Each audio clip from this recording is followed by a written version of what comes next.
Hi అండి. అందరికీ నమస్కారం అండి. ఫ్రెండ్స్, మనకి ఇప్పుడిప్పుడే మరొక ముఖ్యమైన అప్డేట్ అయితే రావడం జరిగిందండి. అదేమిటంటే ఎస్బీఐ బ్యాంకు నుండి జీతాలు, పెన్షన్లు తీసుకునే వారికి గుడ్ న్యూస్ అంటూ అప్డేట్ అయితే వచ్చిందండి.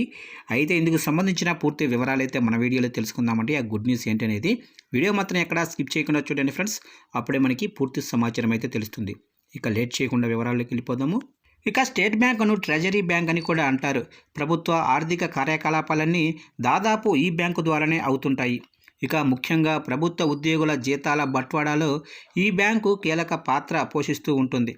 ప్రభుత్వ ఉద్యోగులు తమ జీతాల కోసం ఏదో ఒక బ్యాంకును ఎంచుకునే సదుపాయం ఉంటుంది.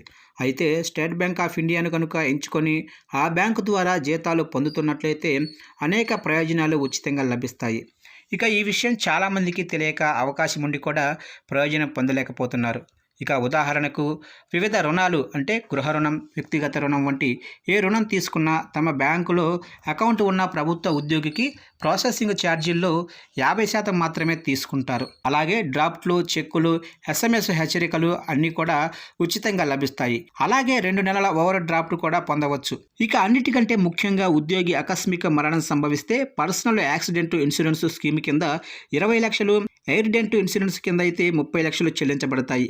ఇక దానికి తోడు ఎస్బీఐ డెబిట్ కార్డు లేదా క్రెడిట్ కార్డు హోల్డర్లకు మరో 10 లక్షలు చెల్లిస్తారు. అంటే గరిష్టంగా 40 లక్షల ఇన్సూరెన్స్ ఉచితంగా కవర్ అవుతుంది. ఇక దీనికి గాను ఆ ఉద్యోగి తాను జీతం తీసుకుంటున్న బ్రాంచ్కి వెళ్ళి కొన్ని వివరాలు ఇచ్చి నమోదు చేయించుకోవాలి. ఈ వివరాలు ఇచ్చి నమోదు చేయించుకుంటే మాత్రమే ఈ పథకం వర్తిస్తుంది.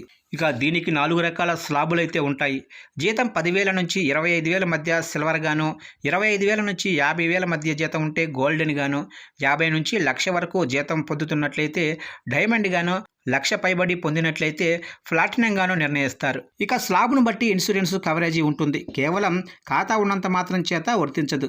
ఇక ఈ పథకం గురించి విద్యార్థికులైన ఉద్యోగులకు పెద్దగా అవగాహన లేకపోవడం పట్ల బ్యాంకు ఉన్నతాధికారులు ఆశ్చర్యం వ్యక్తం చేశారు.